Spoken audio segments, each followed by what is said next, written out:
কথায় আছে হুপে থাকতে ভূতে কিলা। ঠিক যখন আমি এবং আমার বিরু রোগে আক্রান্ত বন্ধু বান্ধবরা হুপে থাকি, তখনই ভূতের 14 গোষ্ঠী মিলাই পরে আমরা কিলানের লিগা। রাতে আমরা তিনজন বন্ধু একটা টং ধনে বই আড্ডা দিতাম হইছিলাম। হেন বই উস্কি উঠছে 300 ফিট যাওনে। যেমন কথা হেমন কা আমি এবং আমার বিরু রোগে আক্রান্ত বন্ধু বান্ধবটি বন্ধু সামনের গাড়ি লয়ে আইফরছে 300 ফিট। কিন্তু দুঃখের কথা হইলে এনো আমরা দেখার মতো কোনো কিছুই নাই, যার কারণে দাঁড়া দাঁড়া তিনজনই আফসোস করতেছি। এনো হয়ে গেল আবার মুটসুই মনে মনে কইতেছি না টং ধনই ভালো ছিল। হ্যাঁ সামনে সাথীত্রে ধরছে ভিতরে গরমের আরাম আজকের মহনের লিগা হুদা ধরছে না, রীতিমতো জোর করে লই যেতেছে। আর বন্ধু সাথী তো যাইতে নারা খেলাটি লিগের ব্যানের সামনে ননের পরে সাথী দিদি মানি ব্যাগ দিয়ে সিলিন্ডার করে লাইছে। পরে বন্ধুর মানি ব্যাগ চেক দিয়ে দেখে মানি ব্যাগের মধ্যে ইয়া বড় 50 টাকার নোট একটা আরেকটা 10 টাকার নোট। বন্ধু সামনে বড় নোটের আশা মানি ব্যাগের সিফাত আর দিছিল। কিন্তু দুঃখের কথা কি কইতাম আপনারা, এর মানি ব্যাগের সিফাতে বেরিয়েছে 2 টাকার একটা নোট। আর ওইটা আপনার প্রাক্তনের মনের মতো ফেসায় রইছে। পরে নিজের আর দুঃখ পরাক্রান্ত মনটা লইয়া হাঁসের মাংস আউনে লেগে গেছি 300 ফিটের নিলাম আরকে। কিন্তু আমার কাছে পর্যাপ্ত পরিমাণ টাকা নাই, কিন্তু হাঁসের মাংস আউনের উস্কি উঠছে। ইকনো যদি না হইতাম পারে তাহলে রাইতে ঘুমাইতো না। যার কারণে বন্ধু সাথীদের 62 টাকা সহ আমরা দুজনের ফট একদম ফুচ্চা হাঁসের মাংস আউনে লেগে একটা বাজেট করছি। এখন দেয়া যাক ইটিয়াদা কবার হনি না হইলে কি করা। বন্ধুর উপায়তে থালা বাসন ধুইব, সামনে থাকবো ওয়েটার আর আমি টেবিল পোছা। এই কথা চিন্তা করতে করতে আমরা ফেলাম একটা হাঁসের দোকানের সামনে। এদিকে বন্ধুর উপায় দেখো বন্ধু তোরা হা আমার কাছে টিয়া পয়সা নাই, পরে তোরার লগে ধনের মিতে আমার বাইন্দা রাখবো। আমি গেলাম দূর বেটা তুই যদি থালা বাসন দু তাইলে তোর বাইন্দার হওয়ার মতো সাহস কি আছে রে। পরে আমরা ঢুকে গেলাম একটা হাঁসের মাংসের দোকানে। দুঃখের কথা আপনার কি কইয়া একটু লম্বার কারণে যেন যাই হেন ঠাস ঠুস করে বাড়ি হয়। আর এই বাড়ি হয় প্রায় সময় আমার মাথা ট্যাপ হয়ে থাকে। এদিকে কতক্ষণ বয়ে ধারণের পরে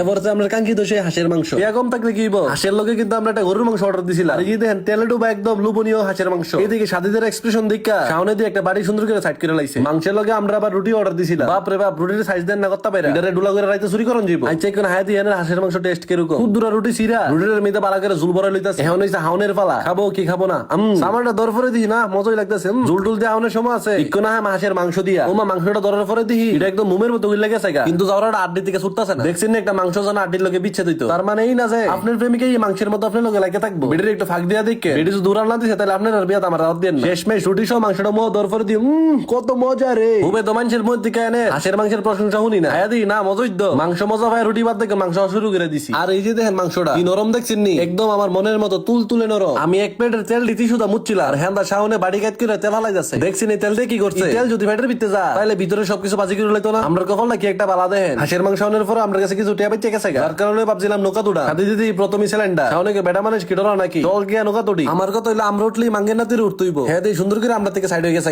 ও মাঙ্গের নাতি সাইড হয়ে যাবে কো এক মামা মামা প্লিজ আমি উঠতাম না আমি ডরাই উঠ বেটা উঠ ডরের আজকে আমরা ডরা হয়। হ্যাঁ আমরা রাতে থেকে ছুট্টা মারছিল দূর দিলেই যে নিস্তার এটা তুমি চিন্তা করছো কেমনি মনা কত যায় কয়ে যাক না গেরে আজকে তোমার নৌকা তুড়াই সারা যার কারণে হ্যাঁ সুরের মতো ধরে লই যেতেছি নৌকার সামনে। এন্দা নৌকার মধ্যে দুইটা এক উফরে বইতো না মাঝখানে বলবো উফরে বই যদি হ্যাঁ কোনো জায়গা তাইলে বলে আমরা হ্যাঁ নিচে নামাই যেতাম না। আমরা যাতে কষ্ট না হয় কারণে বলে হ্যাঁ উফরে উঠতেছে না। উফরে উঠবি নাকি থুতু থেরাপি মারাম মারলাম কিন্তু এক বন্ধু থুতু দে তারপরে কিন্তু উফরে উঠতাম না। এবার ইকন দিক ভিডিও লুট ক্যামেরা দে বন্ধু তুমি না বালা উফরে যাই বোকা আমি তোমার লগে যাই বইয়া তুমি কোনো চিন্তা করো না আমি থাকতে তোমার কোনো ভরসা নাই। পরে বেড়া দিয়ে আমরা তিনজন লই নৌকা স্টার্ট দালাইছে। প্রথম আমার ভালোই লাগতেছিল কিন্তু যে জায়গার মধ্যে ডরে বউ আমার হাত ধরে রাখবো এই জায়গার মধ্যে আমার বন্ধু ধরে রাখছে। পরে বেটাটা ডাকটা কইছে আও বা একটু জোরে দেন এমনি তুমি কোনো মজা হইতাছে না একদম ফুল স্পিডে দেন একদম ফুল। পরে বেটা আমার কথা মতো স্পিড বাড়ানো শুরু করে দিছে কিন্তু আমি তো চিন্তাতে আছি বন্ধু নি ডরে আবার পাতলা পায়খানা করে দেয়। হ্যাঁ সামনে একদম আঘাত বয়ে পড়ছে মাইকা সিফার মিদে হ্যাঁ দিয়ে একটা আদে নৌকার মধ্যে একদম আংরাটা ধরে রাখছে। এদিকে একটু স্পিড বাড়ার লগে লগে দেখি আমি ডরাইতাছি ওমা নাবি একদম মুরসা মারে আমি যে ডরাইতাছি এটা বন্ধুরে বুঝান যেত না নাইলে পরে হ্যাঁ আমার হলে মজা লইতে পারে থাক আপাতত কিরমিরে তাই বেশি কিরমিরে দন যেত না। পরে আবার প্যান্ট হলুদ হয়ে যাওয়ার সম্ভাবনা আছে।